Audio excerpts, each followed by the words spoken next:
Would you date you? Well, let's dive in and find out. Hello, I'm Francesca, love dating and relationships coach, and welcome to my channel. So today, posing the question, would you date you?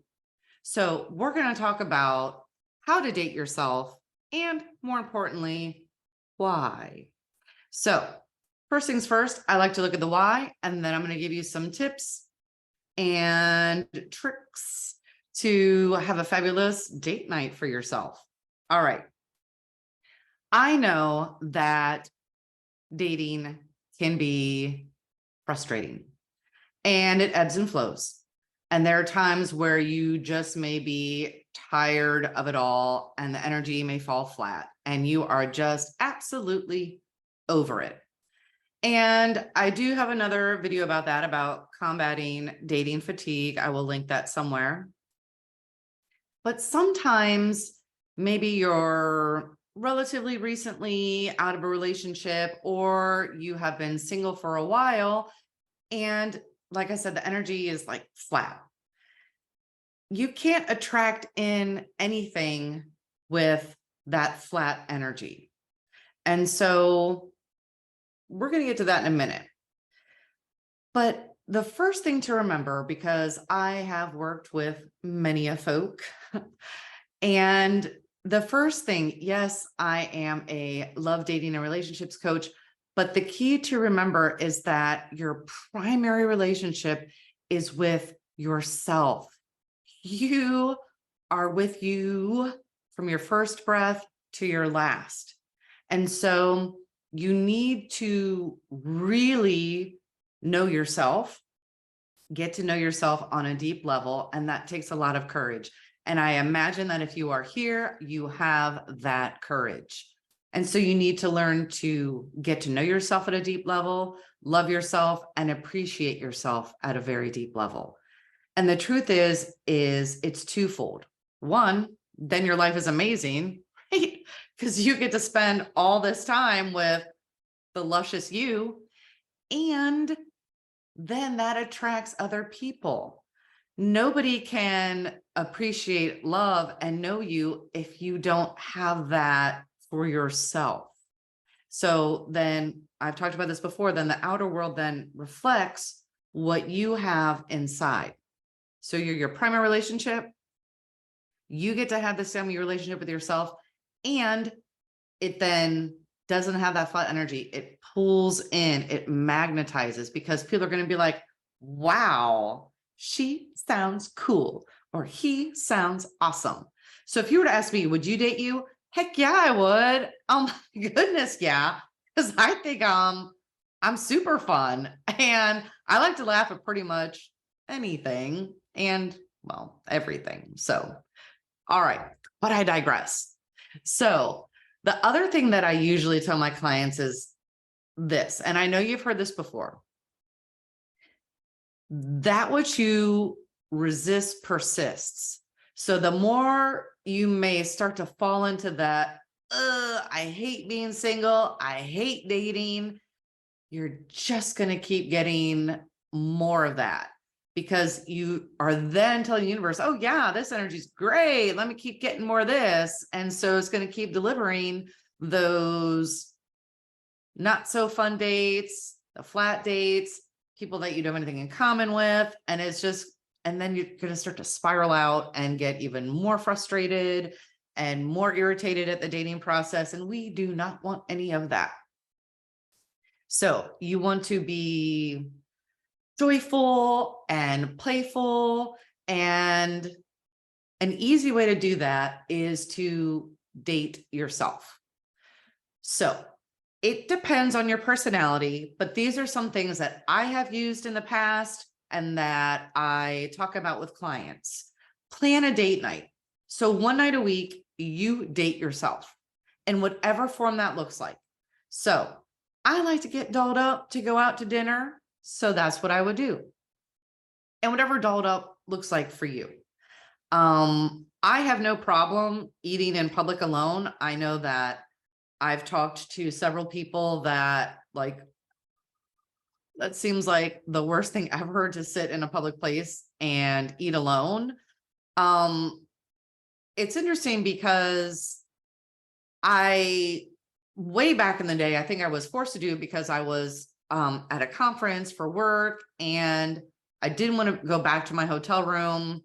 And so I just was like, oh, I don't care. I'm going to eat by myself. I have no qualms. I do not care what anybody thinks of me, says about me. It's not my business. So I want a good meal. I'm going to go out. I'm going to get dolled up. However, if that is not your personality, you can always order in your favorite food or make a luscious dinner, but use the good china. Use your crystal goblets or whatever you have. All those things that are like waiting for a date night. This is the time to use it. Light those candles that you have saved, or buy some new candles and light them. Have a beautiful candle at dinner. Play some music. Whatever it is, this is a date. What would an ideal date be like for you? And you create it and you date yourself. You want flowers? You go buy those flowers. I mean, I don't even know how many flowers that I bought myself and continue to do so. It didn't stop, but it became this habit. And the interesting thing is there's lots of layers to this. And I want to try to keep this pretty succinct because I could talk about this for a long time. But one of the beautiful pieces and layers that comes out of this is you get comfortable at receiving.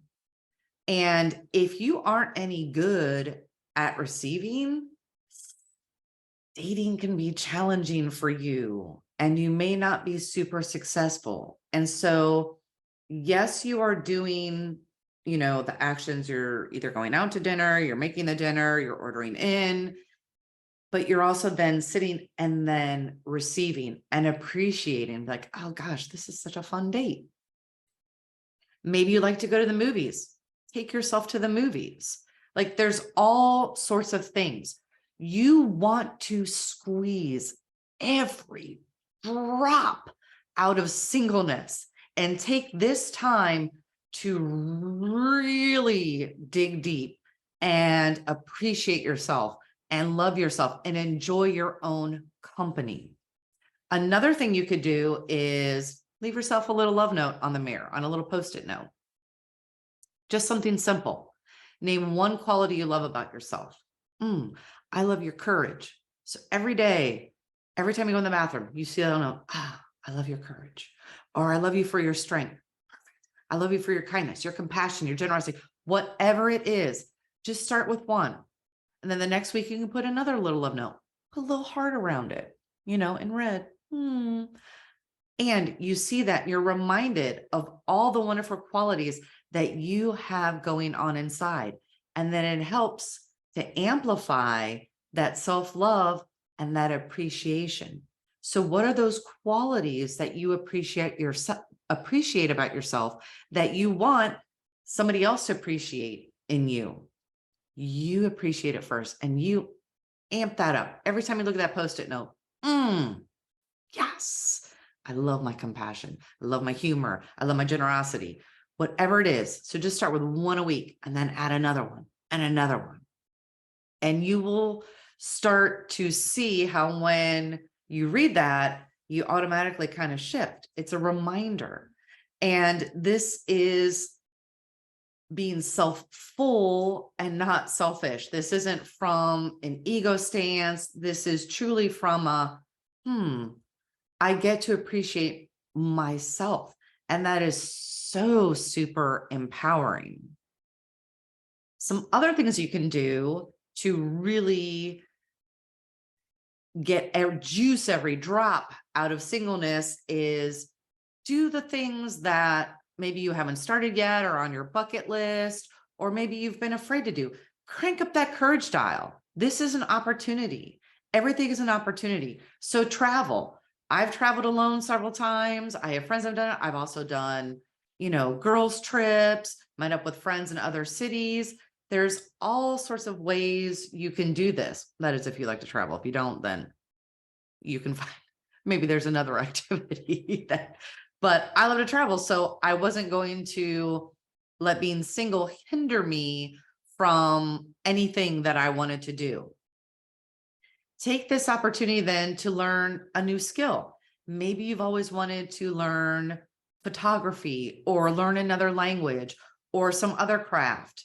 There are all sorts of things, and they don't necessarily have to be expensive.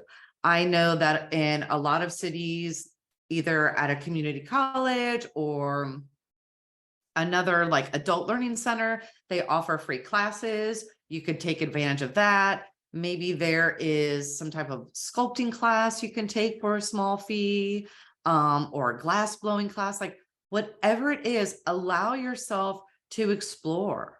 Take this time to get to know you. And maybe you go to one class, you're like, oh yeah, that's not for me, or that's not what I thought. Great. You've just learned something. You can try something else. You can read. Maybe there's tons of used bookstores, or the library is always a great resource. And you can also find meetup groups. There's lots of meetup groups, I'm sure, in your cities of varying activities, anything from politics, religion, pets, all sorts of things.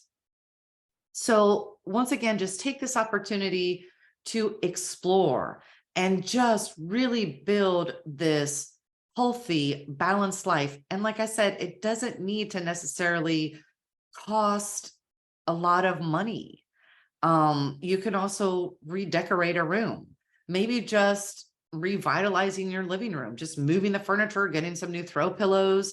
If you own your house, your apartment, your condo, you can repaint your bedroom, maybe get some new bedding, and maximum you might spend $200. There's all sorts of things that you can do. So instead of focusing on being single, you want to just amp up your life and live a life that is super full.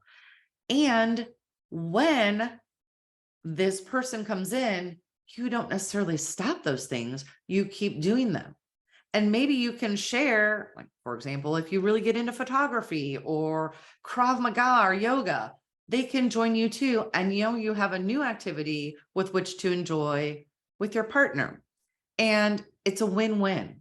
And as you build up a fuller life and build up this inner appreciation, your attractiveness factor amplifies and you become more magnetic, and you're no longer looking outward. It's all inward. And that inward yum is like this beacon that then pulls in that which you have going on inside.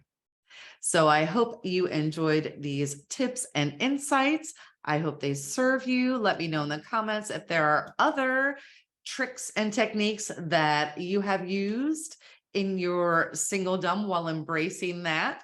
And if you would like other videos along those lines with other techniques of what to do or on how to date yourself, let me know in the comments. Click like and subscribe. I would greatly appreciate it. It helps me very much and my channel. And until next time, more love vibes to come. Ciao.